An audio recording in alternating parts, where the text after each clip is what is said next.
Hello and welcome back to the workshop featuring Duelyst.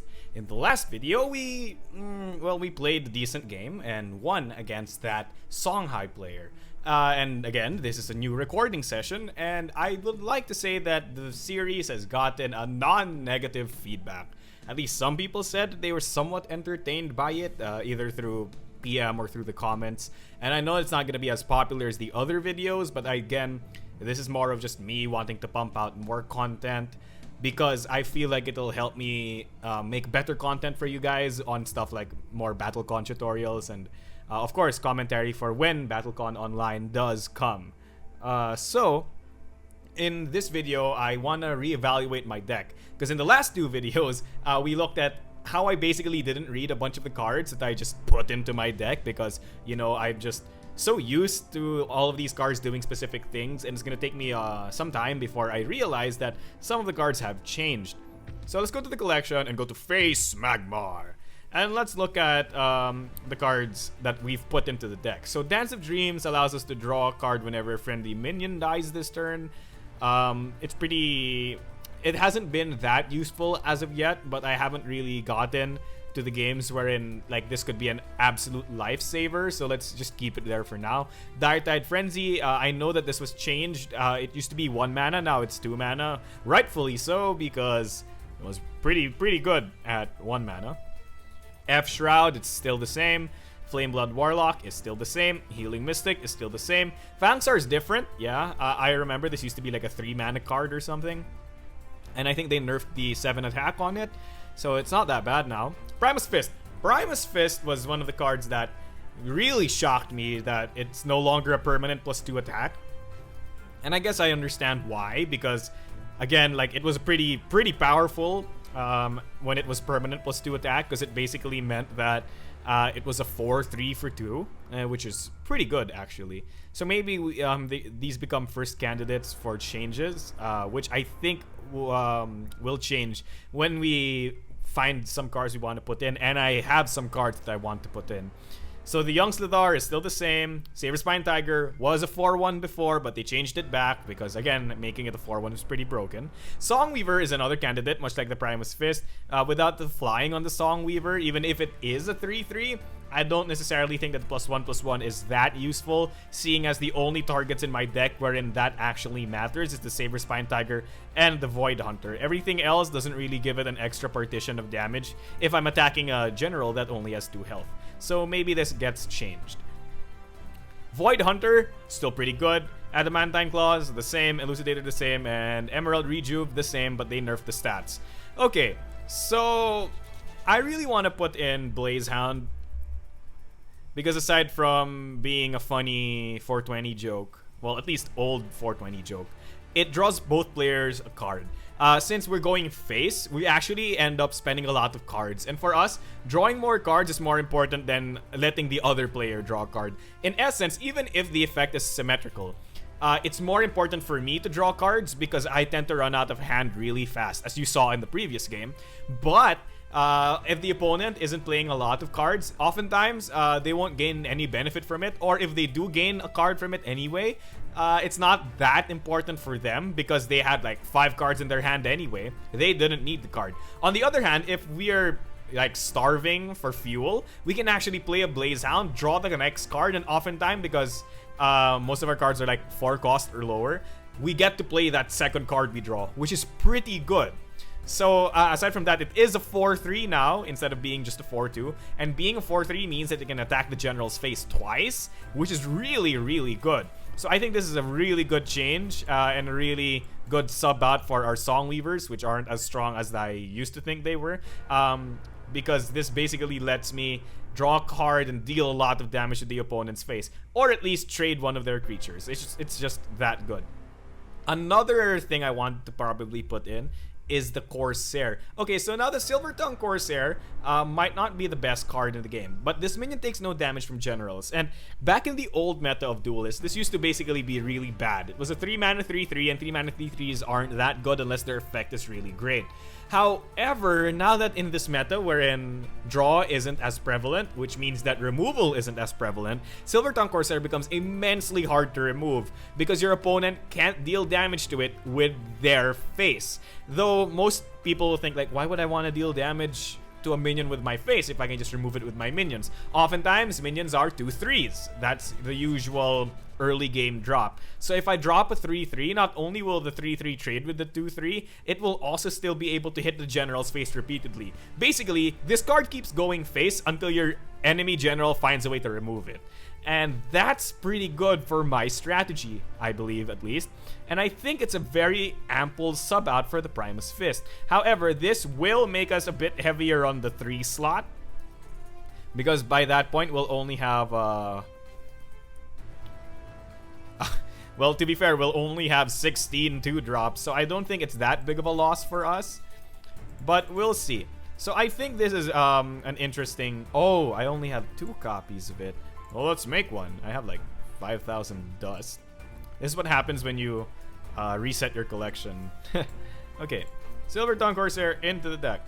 So, I think these changes is basically make the game more facey, remove some of the cards that I think are now weaker because of the changes that I neglected earlier. And I think this is pretty decent. Maybe we can change the Emerald Rejuvenators if we find ourselves not needing them that often.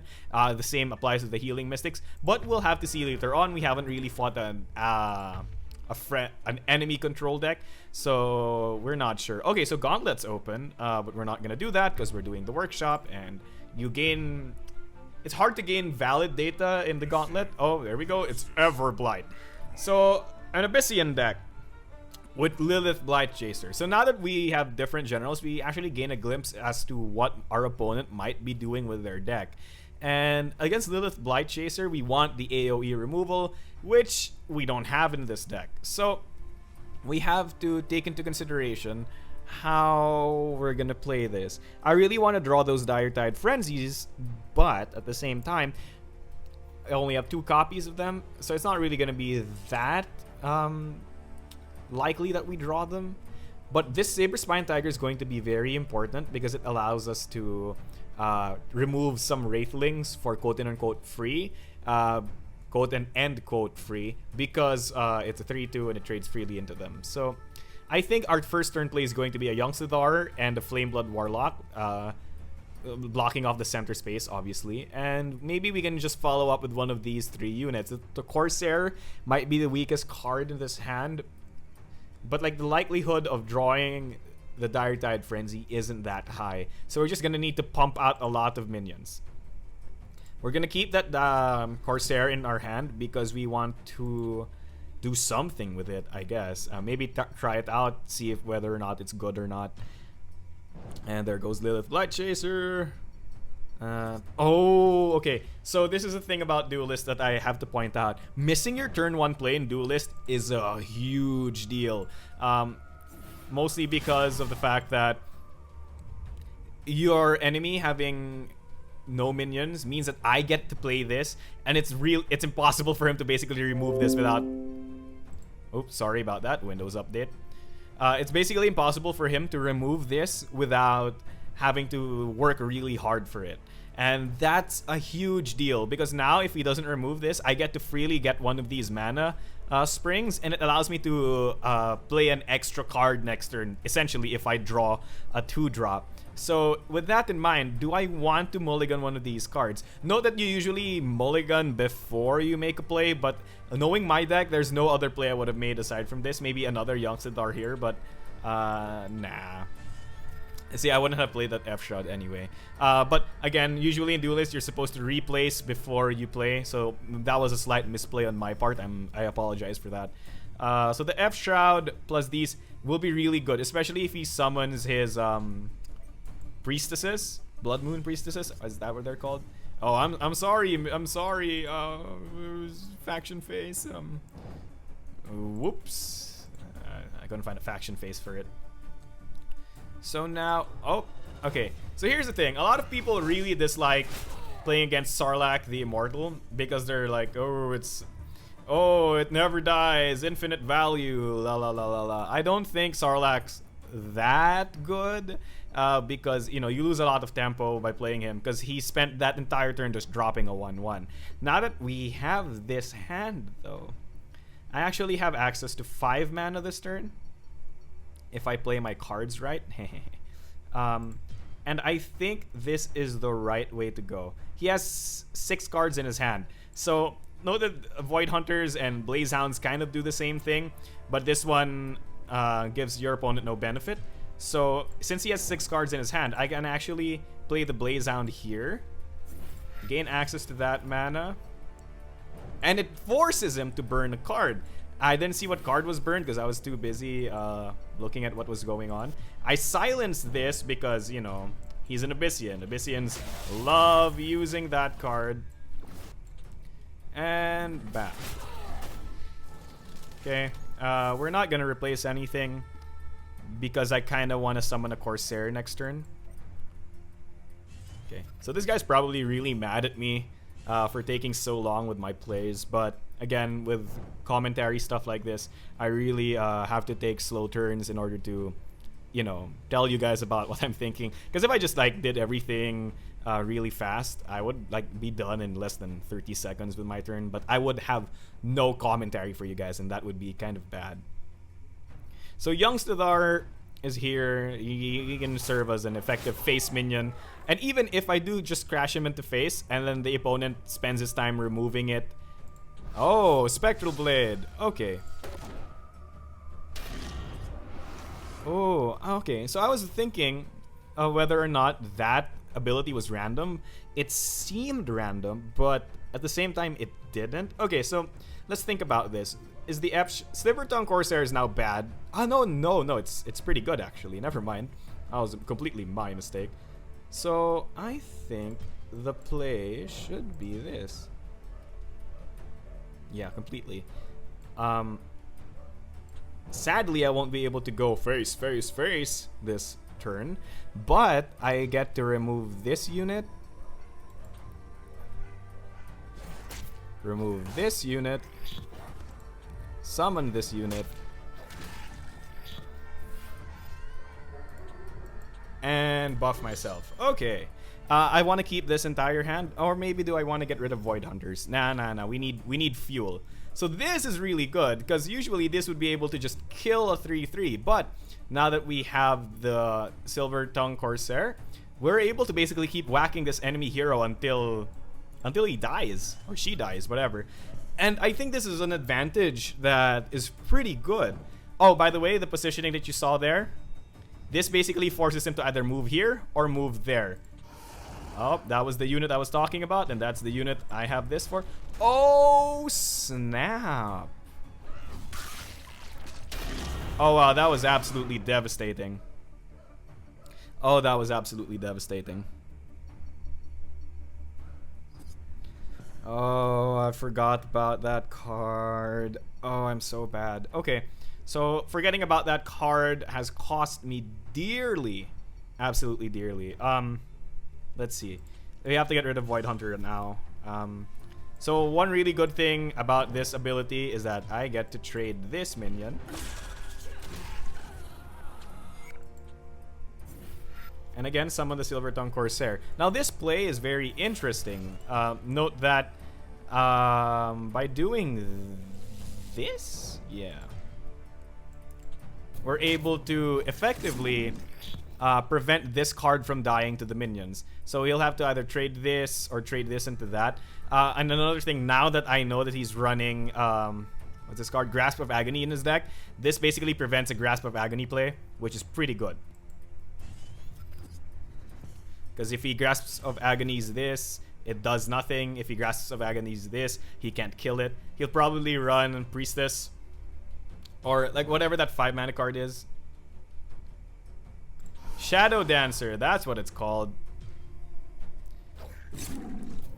This is ironically just such a predictable Abyssian deck. It kind of makes me a bit angry. Like, this is just such a typical Abyssian deck.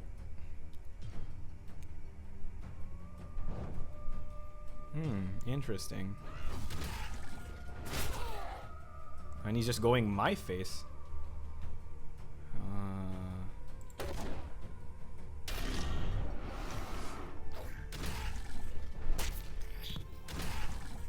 Oh my goodness. Okay, this really hurts. And my play is going to be a bit weird. But essentially, I'm gonna do this. I have 6 mana. I can cast everything for 6 mana. We want to get rid of this guy. This guy's ability is gonna be really annoying. And we have to get rid of it. We can buff this for the Silver Tongue Corsair's effect, because it lets us do this, which is really good. And we can heal ourselves. So now we're out of fuel, which can be a bit awkward.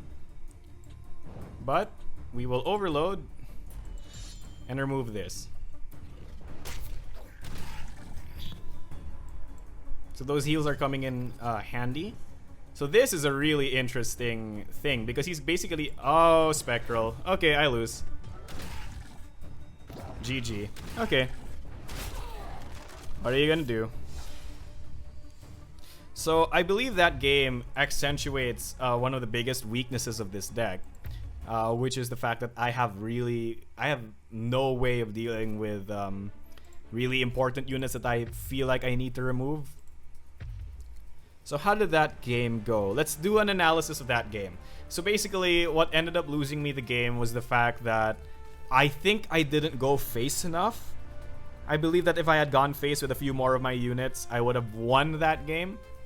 But at the same time, what really won him the game was the fact that that one turn with the Shadow Dancer really won him the game, and I had no way of stopping it. I did my best, but I couldn't do anything beyond that.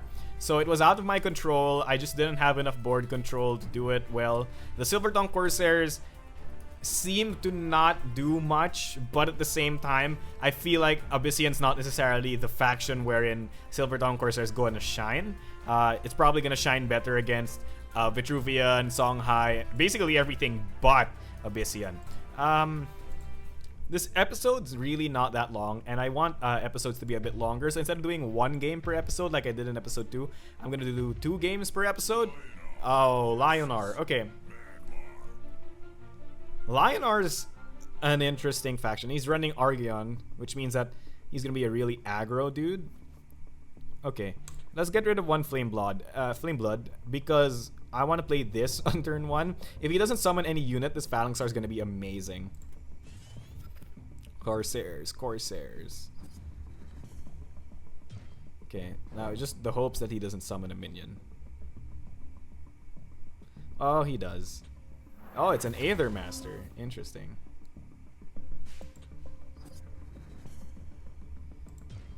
Okay. We can replace the Silver Tongue Corsair because we have 2. Do we just summon 2 of these guys? I guess, like, when running a aggro deck, we just want to summon a lot of bodies onto the board. And he's probably going to have a really easy way of removing these. But he's not going to remove them. Unless he has a Tempest. But I'm okay with taking the Tempest. I have generally a lot of fuel in my hand. But summoning these 2 is a really great way of like preventing him from summoning. Oh, there's the Tempest, as expected.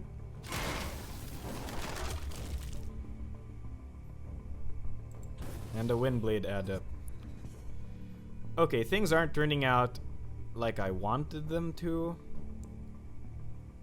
I think a double Flame Blood play is pretty okay. Silver Tongue's not going to be that good anymore.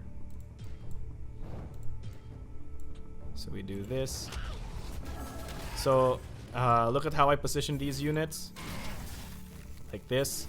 This is so that I prevent his general from moving down. I want to keep his general in my face as much as possible. Leonar does have access to heals. Okay, so this game isn't turning out as well as I wanted to. Note that these 3/1s are pretty good too, because they effectively trade with this Windblade Adept, which is not bad at all. He'll buff that, I think. Oh, with an Arwean Nexus. Okay. Oh, is he gonna Divine Bond me? He's gonna Divine Bond me. What a guy. It's okay though. I mean, that's not gonna kill me.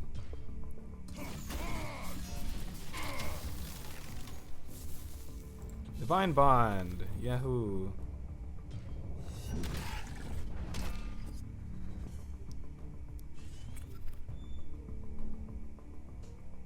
Okay, this is troubling, but not the end of the world. Oh.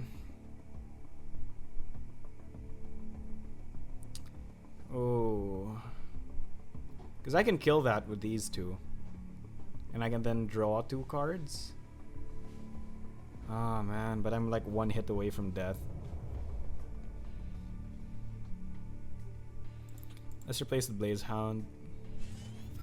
Emerald Rejuvenator doesn't save me.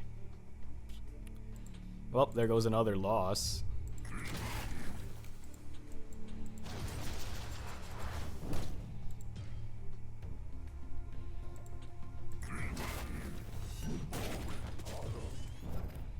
Well, that's what I get for fighting against combo decks. You win some, you lose some. But that did draw me a lot of cards. So, what went wrong that game? I got Tempested by... the Tempest lost me the game. Okay, yeah. The BM. Good game, good game.